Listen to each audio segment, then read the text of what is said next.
So now let us see the formation of mirage, where total internal reflection takes a very important role.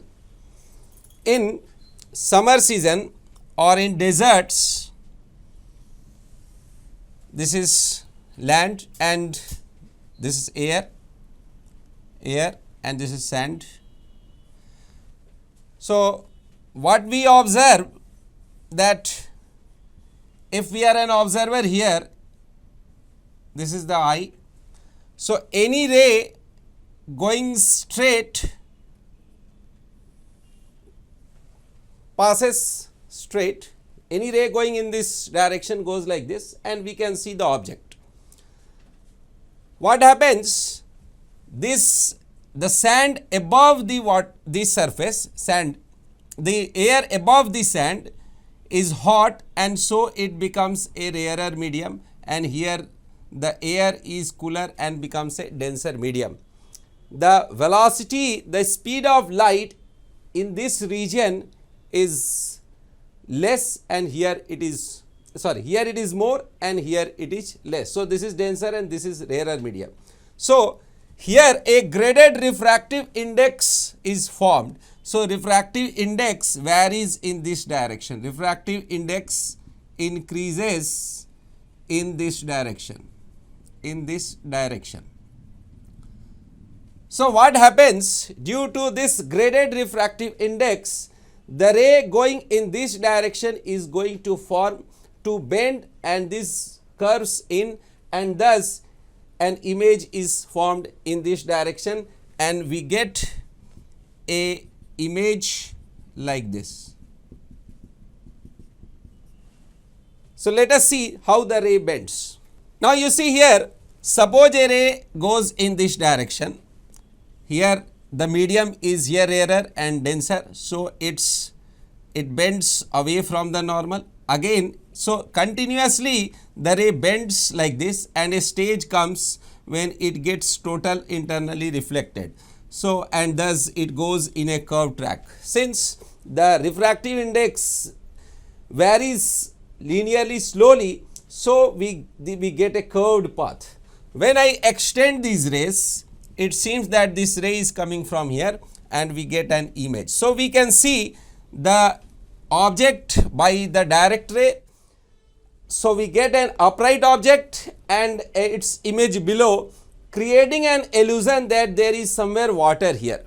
So the presence of an upright object and its image, this phenomenon is called mirage. So here total internal reflection takes place, and this medium becomes a graded refractive index medium.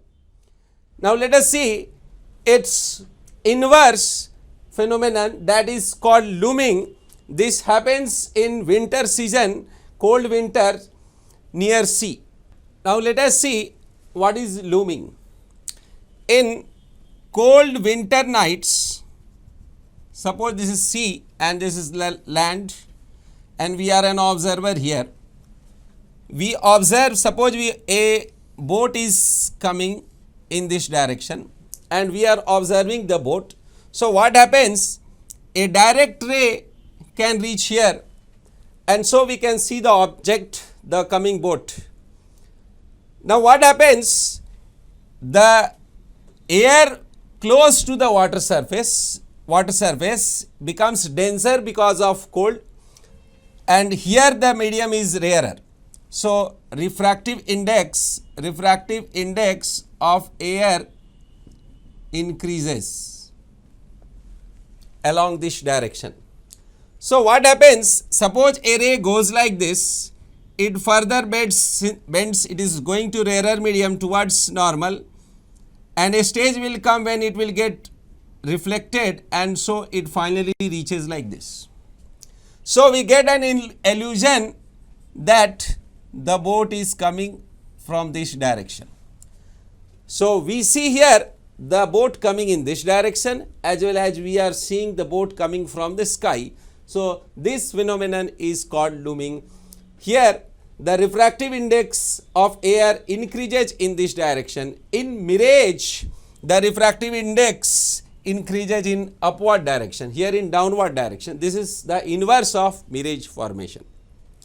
Now let us see how in optical fibers we use the concept of total internal reflection to transmit signal or light from one end to the another end. Now in case of optical fibers are long fibers used in communication purpose, decoration items, where this fiber is bent and a ray is incident like this. So what happens, the ray due to multiple total internal reflections comes out, and this is how a optical fiber works. Now inside optical fiber we have a core, this is called core, and it is covered by a cladding.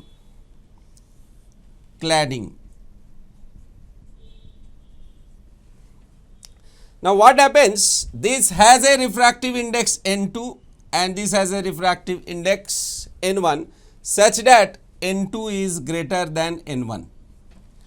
Now we select N2 and N1 in such a way that any ray incident this way at some angle, suppose it goes like this, then any ray incident from this side will, after total internal reflection, multiple total internal reflection comes out. So here total internal reflection is taken to bend these rays, and thus in optical fibers the ray entering into one end comes out from the other end. These optical fibers are used for communication purpose, where large amount of signal can be transferred. It has a large bandwidth because optical frequency is very high, and it can be, the data can be reliably transmitted over large distances. So now let us take some examples where we will see how the concept of critical angle is used. So here this example, a spider is hanging at a distance d equal to 2r by root 3 from the center of a transparent globe of radius r above its north pole. The refractive index of the material of the globe is given as mu is equal to 2. Between which latitudes a fly should be on the globe so that the spider cannot see it. Treat the spider and the fly both as material particles. So here we have a globe, spherical glass globe with mu equal to 2 given. Its radius is r, and a spider is hanging above this north pole. This is the north pole and this is the south pole. So a spider is hanging at a distance d is equal to 2r by root 3 from the center of this. So from the center, this point, this spider is at a distance of 2r by 3. Now the question is, we have to find the region on this globe where a fly, suppose a fly comes here and sits here, then this spider should not be able to see the fly. So this fly should be in the safe region. What is the region where the fly is safe? That region which we have to calculate. Let us see how to do it.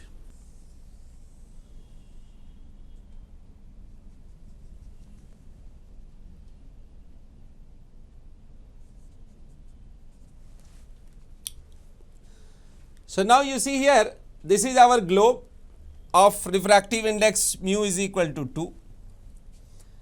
Suppose here I draw a tangent, this is a tangent, so the rays can come like this, and you see if a ray comes like this, it can pass undeviated, and if a fly is here, then this spider can see the fly directly. This ray here bends like this and comes out like this. So if a fly is here, then this fly can be seen by this spider. What about this? Suppose this ray bends and again it refracts, and so if a fly is here, then the spider can see the fly. But suppose if this tangent ray here, this ray just grazes in this globe, and suppose it after refraction it just grazes out. It just grazes out means this is 90 degree. So in this case, any ray here cannot come this side. All the rays here can pass like this, So this is the region, this region is the region where the fly should not be there. This is the region where fly should not be there, and this is the region where fly should not be there, and this is the region where the fly is safe. That means any ray from here cannot pass to the spider. So any ray from spider cannot come to the fly, and any ray from the fly. So we have to determine this region. This is the safe region. This is the latitudes. So within this region, if the fly will be there, then it will be safe from the spider. But if the fly is in this region or in this region, the spider can see the fly. Now let us calculate it. So now you see, let us consider a ray which just grazes in the globe. It just gets refracted and you see it just grazes out. So this is the normal here and this is the normal. Now this is given as R and this is given as root R by 3 or something. This side is given as 2R by root 3. So this is S, this is center is O. Let us write this as A and B. So in this triangle, suppose I assume this angle as theta, then cos theta will be, this is 90 degree AO by OS. AO is R and this is 2R by root 3. So this cancels, so this becomes root 3 by 2. So this becomes 30 degree. Cos 30 degree is root 3 by 2. So we got this angle is 30 degree. So when 30 degree is there, that means within this cone this is safe. Now this is 30 degree. So now let us calculate this angle. This we got theta as 30 degree. Now suppose this angle is alpha. We drop a perpendicular here. This angle alpha. Applying Snell's law at A. Let us apply Snell's law at A. So 1 into sin 90 is mu into sin alpha. So this is 1 to sin alpha implies this is 2. Sin alpha becomes 1 by 2 implies alpha is equal to sin inverse half, that is 30 degree. So we also got this as 30 degree. So if this is 30 degree, you see this is parallel, this ray is actually parallel, and so this is 90, so this angle becomes 60 degree and this angle becomes also 60 degree because this is equal to this. So this is isosceles triangle. This is 60, this is 60, and this theta is equal to 30 we got. So now we know that this region and all the angles. So what is this? This region is the danger zone and this is, let us draw it. So if we have, please note down, then we will draw what is the actual region. So you see here that this is my globe and this angle is, we got 30 degree. So 30 degree is something like this. So this, the ray goes like this and then it comes out. So this is the region. same this side, this ray goes, then this is parallel to this line and then comes out. So, this is the shaded region which is the danger zone, this is the danger zone. What is this angle? This is 30, this is this 60 plus 60, 120, 120 plus 30, that is again this is also 30, 30, 30, 60 and this is 120, 180. So, 30 degree from the south pole and 30 degree from the north pole. So, this circular cap region and this circular cap region is the danger zone, and if the fly lands here, then the fly is safe in this region. This is the region where the fly is safe. Now, let us take another example where we will use critical angle to decide how the ray goes. So, let us take another example. A capillary tube is made up of glass of refractive index mu. The outer radius of the tube is capital R. The tube is filled with a liquid of refractive index mu naught, which is less than mu, that is the refractive index of glass. What should be the minimum internal radius R min of the tube so that any ray that hits the tube would enter the liquid? So, here first of all we have to understand what is the capillary. So, if I take a liquid and we take a capillary tube, so capillary tube is a glass like this tube, and which have this glass has a thickness and the liquid goes inside this glass. So, this is a hollow glass tube of very small radius. So, this is your glass tube. Now, here if I see the top view is something like this, and this is the glass, this is the wall of the capillary. So, here this wall is thin, but here you see this is the thickness of the wall. The liquid is rising in this capillary and this liquid is up to here. In the problem what is given? This mu is the refractive index of the glass and mu naught is the refractive index of the liquid. Now, the question tells that if a ray, the ray is normal to the axis of, so any ray going in this direction has to pass through the liquid. So, you see from this view it is not clear that what the question asks. We have to understand what the question is. You see, if we see the top view, you see if a ray goes normal to this axis, it will pass like this.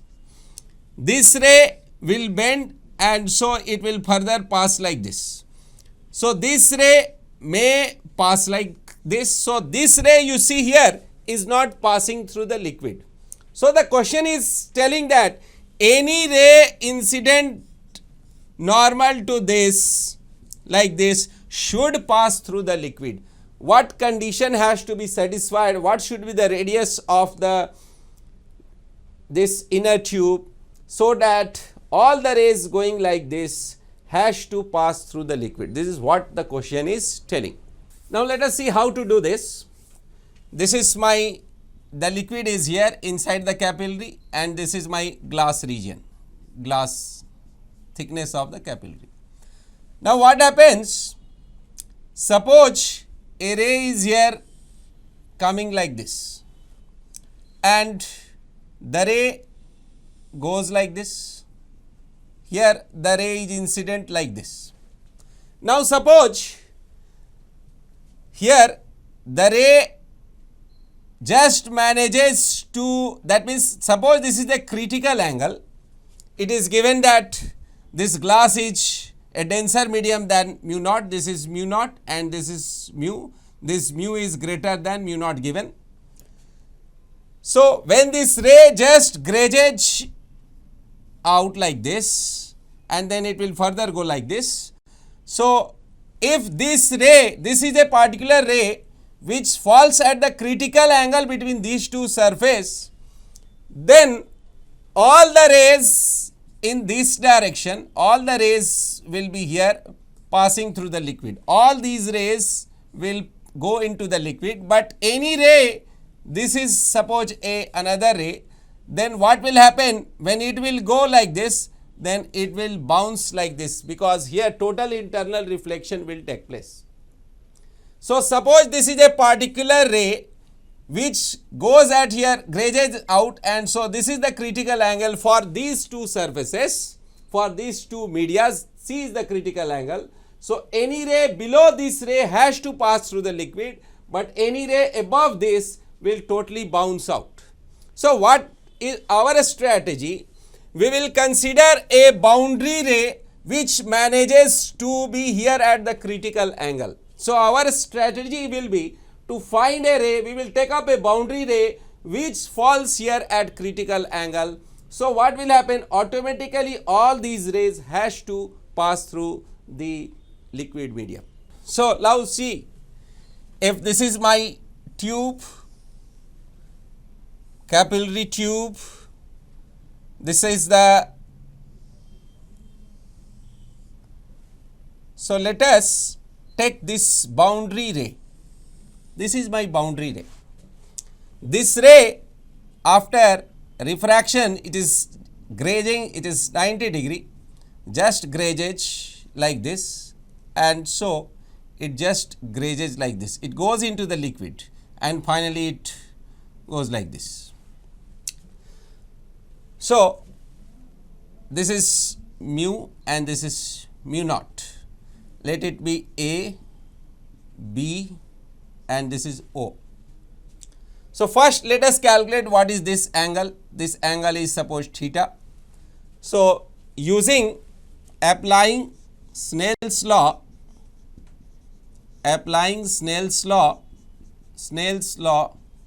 at A. So 1 into sin 90 is equal to this mu into sin theta. So this is 1 mu sin theta. We have sin theta equal to 1 by mu, equation number 1. Now let us calculate what is this angle alpha. So applying Snell's law,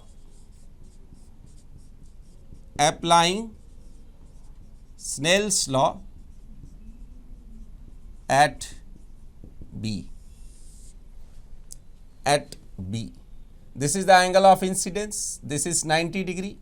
So now let us apply Snell's law at B. At B we will apply Snell's law. So here mu into sin alpha is equal to mu naught into this angle is 90 sin 90 degree. This is 1. So this is sin alpha becomes mu naught by mu, and this is 1. This is equation number 2. Now we got alpha and we got theta. We have to relate alpha and theta. So applying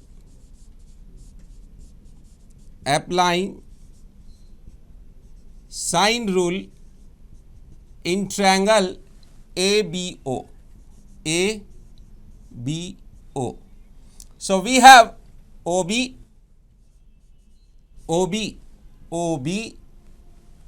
by sin theta. We have OA by sin this angle. This angle is pi minus alpha. So OB, let us write OB as R. Sin theta already 1 by mu. So 1 by mu is equal to OA, that is capital R, by sin pi minus alpha is sin alpha, that is equal to R by, what is sin alpha? Mu naught by mu. So you see here this and this cancels out, implies R should be equal to R by mu naught. So we got this small r is equal to capital R by mu naught. So if this small r is equal to capital R by mu naught, then all the rays going this way is going to pass through the liquid, because this extreme ray is managing to enter into here. So these rays will automatically enter. So now let us take another example. A beam of monochromatic light is incident on a glass prism.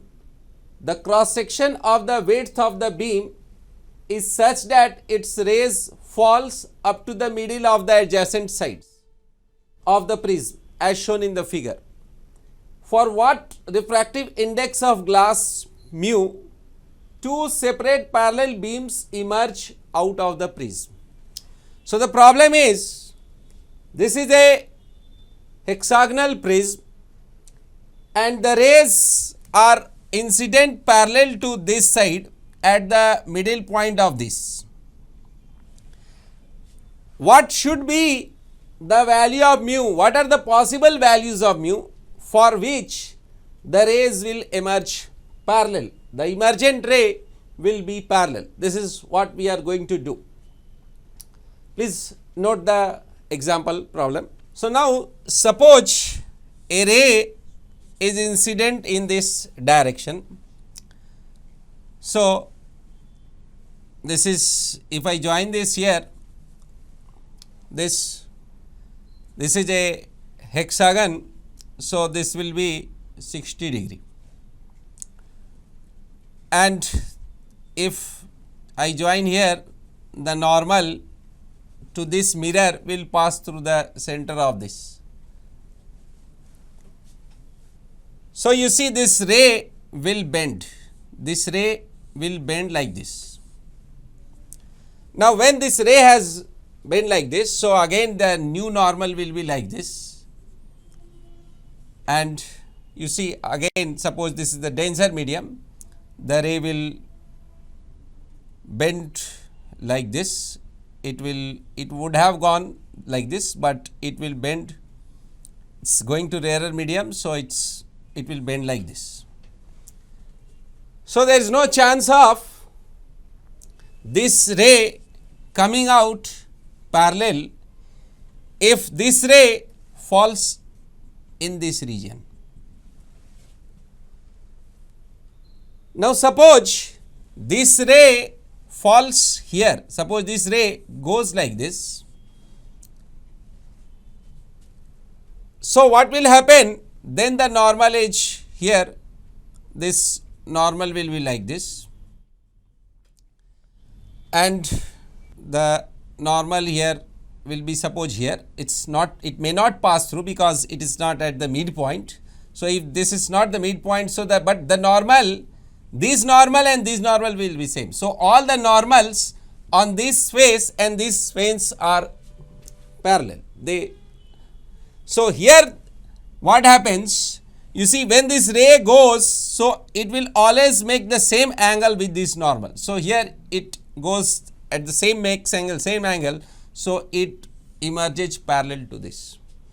We will use this idea that whenever a ray goes, so at every time it with the same normal, it will make out same angle if they are going in the same medium. That means if you see, if I apply N1 sin I1 here Snell's law and here Snell's law, which we will see later on, that it will get that, we will get that this angle theta and this angle theta will be same, and so this ray will be parallel emerging out.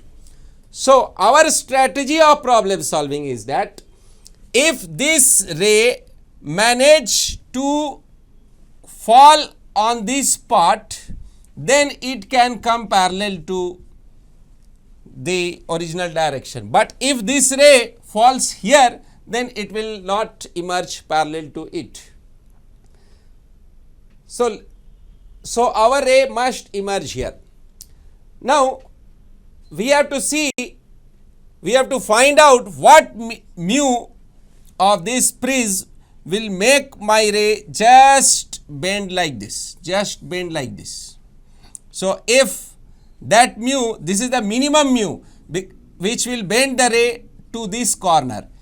This is the minimum mu. If mu is greater than that, it will automatically come this side and it will emerge. So the minimum mu is that it should bend this ray towards this junction point. So any mu greater than what we will calculate mu minimum will bend these rays so that the rays will be incident and it will come parallel to this. This is our strategy of the problem solving. Let us do it. Now this is the middle point and a ray here is incident like this. We have already discussed that if this ray manages to fall at this location, you see it falls at this location, then it will just emerge, it will come out like this. So here the normal will pass through the center and here the normal will be like this. This is the normal. So let us first let this be C and this is A and this is B. Let us first see what is this angle. Now this angle, this is the midpoint. So we know that this is a hexagon, so this angle is 60 degree. If this is 60 degree, then this angle is 60 degree and this is normal, so this angle becomes 30 degree. So we can find this angle theta by using, and you see here that if this R, this is R2R, so this ray goes like this, it goes like this. So this is R and this is the diameter of that circle. So let us calculate first theta using sine rule for this triangle. Now this angle is 30, this is theta, so this total angle is 30 degree. This angle is 30 minus this angle, total 30, this is theta, 30 minus theta, 30 degree.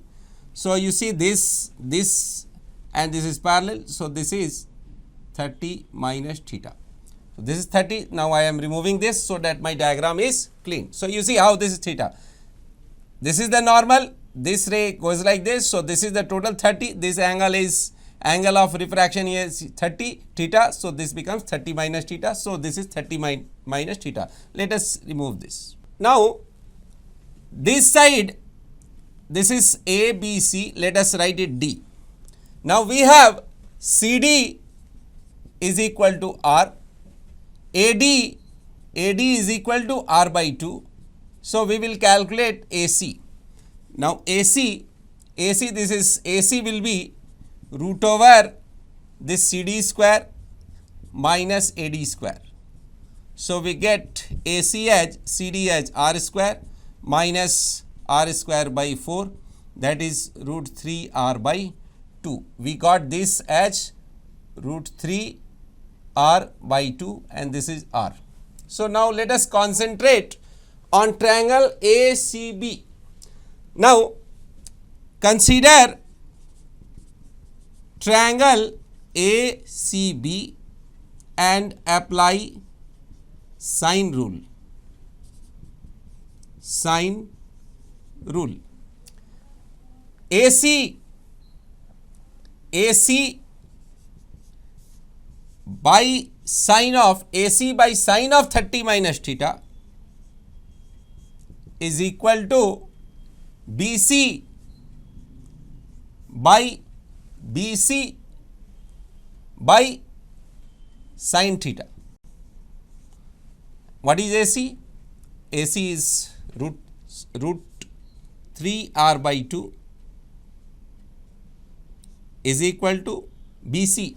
BC is R by sine theta, sine 30 minus theta. So this R cancel. Let us solve this. This is sine theta, so root 3 by 2 sine theta becomes sine 30. Sine 30 is half cos theta minus cos 30 root 3 by 2 sine theta. So this 2 cancels, root 3 sine theta, root 3 sine theta. that is 2 root 3 sin theta is cos theta, implies tan theta is equal to 1 by 2 root 3. So you see, we got tan theta is 1 by 2 root 3. So suppose this is angle is theta, tan theta 1 by 2 root 3. So this is root over 1 plus this is square, 3 into 4, 12, that is root over 13.